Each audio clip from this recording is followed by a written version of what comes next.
आपल्यासोबत आपले विविध प्रतिनिधी आहेत। आफताब शेख आपल्यासोबत आहेत, त्यासोबतच अजय माने आहेत। अजय माने त्यानंतर रजत वशिष्ठ आहेत, अक्षय भाटकर आहे आपल्यासोबत, मिकी देखील आहे। ही सगळी मंडळी आहेत। सचिन गाड देखील आपल्यासोबत आहेत। सुरुवातीला रजतकडे जाऊया। रजत, विदर्भ आणि नागपूर खास करून ज्यांच्या मुख्यमंत्र्यांचं होम ग्राउंड, त्यानंतर विदर्भातले अन्य देखील महापालिका, काय नेमकं चित्र तिकडे पाहायला मिळते, काय वातावरण आहे आता रजत?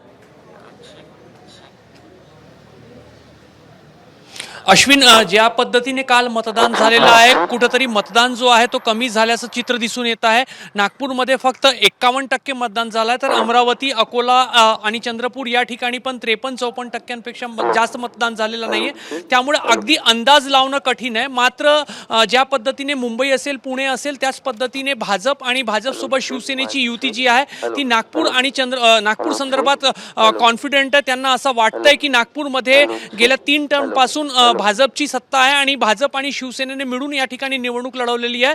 तर कुठेतरी नागपूरमध्ये भाजप आणि शिवसेनेचा जोरदार पद्धतीने कमबॅक होईल अशाच पद्धतीचा अंदाज जो आहे तो व्यक्त केला जात आहे। मात्र दुसऱ्या बाजूला काँग्रेसलाही अशी अपेक्षा आहे की मागच्या तुलनेत त्यांचा जो आलेख आहे तो नागपूरमध्ये वाढेल। मात्र चंद्रपूरमध्ये भाजपमध्ये मोठ्या प्रमाणावर वादावादी झालेली होती, त्यामुळे ती वादावादी भाजपला नुकसान पोहोचवणारी ठरणार नाही अशी शक्यता व्यक्त केली जात आहे। मात्र अकोला आणि अमरावती मध्ये स्थिती जी आहे ती खूप सध्या तरी अस्पष्ट आहे, कारण कोण कोणासोबत लढतंय हेच अखेरपर्यंत अमरावतीमध्ये स्पष्ट होऊ शकलं नव्हतं। युवा स्वाभिमान आणि भाजपची खरोखर युती होती की ती रणनीतीचा एक भाग होता हे स्पष्ट झालेलं नव्हतं। त्यामुळे अमरावती आणि अकोलामध्ये काय होईल हे पुढील काही तासांमध्ये स्पष्ट होईल। मात्र नागपूरचं चित्र बऱ्यापैकी स्पष्ट दिसतंय की भाजप जी आहे ते महापालिकेमध्ये पुन्हा कमबॅक करत आहे। रजत, तुमच्याकडे येऊच आम्ही पुन्हा एकदा, पण आता आपण परत मुंबईत येऊयात। अजय माने आपल्या सोबत आहेत। अजय, कोणत्या मतमोजणी केंद्रावरती तू सध्या आहेस? कशी लगबग पाहायला मिळते? तिथे सध्याचं चित्र काय आहे? खरं तर मुंबईतला हाय व्होल्टेज मतदान केंद्र किंवा मतदानाचा राजकीय वर्तुळाचा भाग म्हणून ज्याच्याकडे पाहिलं जातं ते म्हणजे वरळी, आणि मी त्या वरळीच्या मतमोजणी कक्षावर खरं तर याच ठिकाणी माजी महापौर किशोरी पेडणेकर यांचं सुद्धा मतमोजणी केली, यांच्या संपूर्ण प्रभागाची मतमोजणी केली जाणार आहे। त्यासोबतच आदित्य ठाकरे या ठिकाणाचे आमदार आहेत, त्यामुळे भाजप आणि शिंदे सेना म्हणजे महायुतीने एक वेगळी ताकद या ठिकाणी लावली होती। त्यामुळे थेट जे ते मोठे मोठे उमेदवार जे ते मैदानात उतरवलेले आपल्याला पाहायला मिळत होते। त्यामुळे अनेक घडामोडी ज्या आहेत ते ह्याच मतदारसंघात झालेल्या होत्या। मागच्या अनेक वर्षांपासून भाजप या ठिकाणी आपली एकंदरीत संख्या वाढवताना पाहायला मिळते, आणि ज्याच्यानंतर शिवसेनेत बंड झाल्यानंतर, शिवसेनेत 2 गट झाल्यानंतर या ठिकाणी नव्याने एकनाथ शिंदेकडून जे ते मोठ्या प्रमाणात ताकद लावल्याचं वेळोवेळी चित्र पाहायला मिळालं होतं। आणि त्याचंच एकंदरीत हा मतमोजणी कक्ष यंदा मुंबईत एका वेळी 2 प्रभागाची मतमोजणी केली जाणार। आणि त्याच पार्श्वभूमीवर आपण जर पाहिलं तर इथून जी नॉर्थमध्ये 193 पासून ते 199 पर्यंतची मतमोजणी, त्यामुळे ह्या ठिकाणाचं जे टेबल पाहिले तर 193 आणि 195 हे सुरुवातीला मतमोजणी सुरू होईल, आणि त्याच्यानंतर 197 ते 199। माझ्या दुसऱ्या बाजूला पाहिलं ते 194 आणि 196 हे पहिले मतमोजणी होतील, आणि त्याच्यानंतर 198 आणि 199 अशा अनुषंगाने आहेत। एकंदरीत आपण जर पाहिलं तर 14 टेबल, आणि त्या साईडला जर पाहिलं तर 6 टपाल व्होल्टेज लढती जिथे होत आहेत किंवा प्रतिष्ठेच्या लढती जिथे होत आहेत वरळीमध्ये, तिथे सध्या अजय त्यांनी अपडेट दिले। अश्विन, पुढचे अपडेट आपण घेतोय। पुढचे अपडेट अक्षयकडे जाऊन घेऊया। अक्षय आहे आपल्यासोबत। अक्षय, ठाणा अर्थातच एकनाथ शिंदेंचा बालेकिल्ला, आणि ज्या पद्धतीने आकडे समोर येत आहेत, खास करून ठाण्यामध्ये आपण बघितलेलं होतं कशा प्रकारे सगळ्या गोष्टी समोर आलेल्या होत्या। एकनाथ शिंदे पुन्हा एकदा आपली अथॉरिटी किंवा आपली ताकद तिकडे आता या आकड्यांमधून दाखवून देतील। ठाण्यामधलं चित्र अक्षय,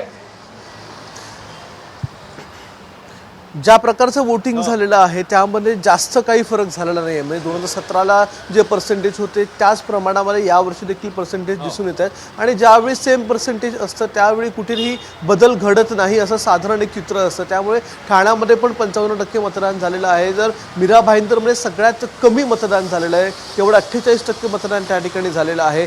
तर नवी मुंबईमध्ये सगळ्यात जास्त मतदान झालेलं आहे। अशा प्रकारे संपूर्ण जर चित्र आपण बघितलं तर मतदानाची टक्केवारी बदललेली झालेली नाही आहे.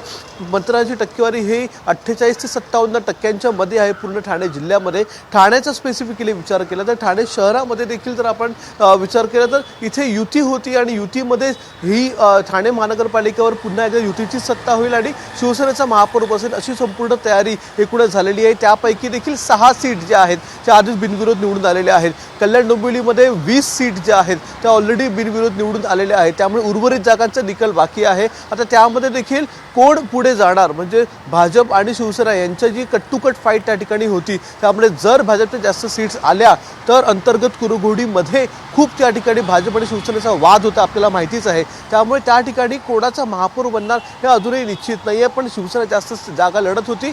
साहजिक आहे शिवसेनेचा जास्त त्या ठिकाणी महापौर बसेल. नवी मुंबईमध्ये टफ फाईट आहे कारण की नवी मुंबईमध्ये सेना आणि भाजप दोघे देखील विविध सीट्स लढत होते, स्वबळावर लढत होते. त्या ठिकाणी एकनाथ शिंदेंनी ठाण मांडलेला होता. नरेश म्हस्के त्या ठिकाणी बसत होते. त्यामुळे काल देखील त्या ठिकाणी मोठ्या प्रमाणामध्ये अंतर्गत राजकारण झालेलं आहे आणि आज नेमकं कोण राखणार कारण ठाण्यामध्ये एकनाथ शिंदेची प्रतिष्ठा पणाला लागली. नवी मुंबईत काय होतंय कारण सत्ताधारी एकत्र सत्तेत इथे बसलेत पण भांडताना दिसले वेगवेगळ्या महानगरपालिकेमध्ये. आपण आफताबकडे जाऊया सोलापूरमध्ये. आफताब, सोलापूरमध्ये सुद्धा खूप इंटरेस्टिंग चित्र पाहायला मिळतं. काँग्रेसनं अनेक तुल्यबळ लढतींचा सामना सुद्धा इथे केलेला आहे. सोलापुरातला एकंदरीत अंदाज काय, तयारी कशी आहे मतमोजणीची? न्यांदा खरं तर महानगरपालिकेचं राजकारण हे कुठल्या थराला जाऊ शकतं हे सोलापूर महानगरपालिकेच्या यावेळेच्या निवडणुकीमध्ये दाखवून दिलंय. कारण बाळासाहेब सर्वदेसारख्या एका राजकीय कार्यकर्त्याचा खून या निवडणुकीमध्ये झालाय. शेवटच्या घटकापर्यंत म्हणजे अगदी मतदानाला 2-3 दिवस राहिलेपर्यंत अधिकृत पक्षाचे उमेदवार देखील पक्षाने पळून नेलेत. शेवटपर्यंत राजकीय उमेदवार जे ते एकमेकांच्या पक्षामध्ये उड्या जे आहेत ते आपल्याला या निवडणुकीमध्ये पाहायला मिळाल्या. आणि त्यामुळेच कुठेतरी ज्या पद्धतीनं पक्षांनी मतदारांना गृहीत धरलंय त्याचं उत्तर जे मतदारांनी काल मतदानातून दिलं. जवळपास 53% मतदान जे ते सोलापूरमध्ये झालेलं आहे आणि 47% लोकांनी मतदानाला नकार दिलेला आहे. म्हणजे याचा अर्थ 53% लोकांची जे मतदान केलं त्याच्यावरती सोलापूरचे कारभारी आता ठरणार आहेत. मतमोजणीची तयारी जी आहे ती वेगवेगळ्या ठिकाणी करण्यात आली. जवळपास सोलापूर महानगरपालिकेच्या 26 प्रभागातल्या 102 जागांसाठी 7 ठिकाणी मतमोजणी करण्यात येणार आहे. सकाळी 10 वाजल्यापासून ही मतमोजणी सुरू होईल. खरं तर भाजपनं 75 पारचा नारा दिलेला आहे. मंत्री जयकुमार गोरे हे स्वतः संपूर्ण निवडणूक कालावधीमध्ये सोलापूरमध्ये थांबून होते आणि 75 पारची तयारी ते करत होते. मात्र भाजपला रोखण्यासाठी लढत आपल्याला सोलापूरमध्ये पाहायला मिळाली. सोलापूरचे अपडेट जाणून घेतच राहू. आपल्याला गेस्टकडे सुद्धा जायचं पण त्याआधी आपण सचिन गाडकडे जाऊया. सचिन, मुंबईतल्या कोणत्या मतमोजणी केंद्रावरती तू सध्या उभा आहेस? कोणत्या तुल्यबळ लढतींचं मतमोजणी किंवा काउंटिंग या मतदान केंद्रावरती होणार आहे? सचिन, अगदी थोडक्यात.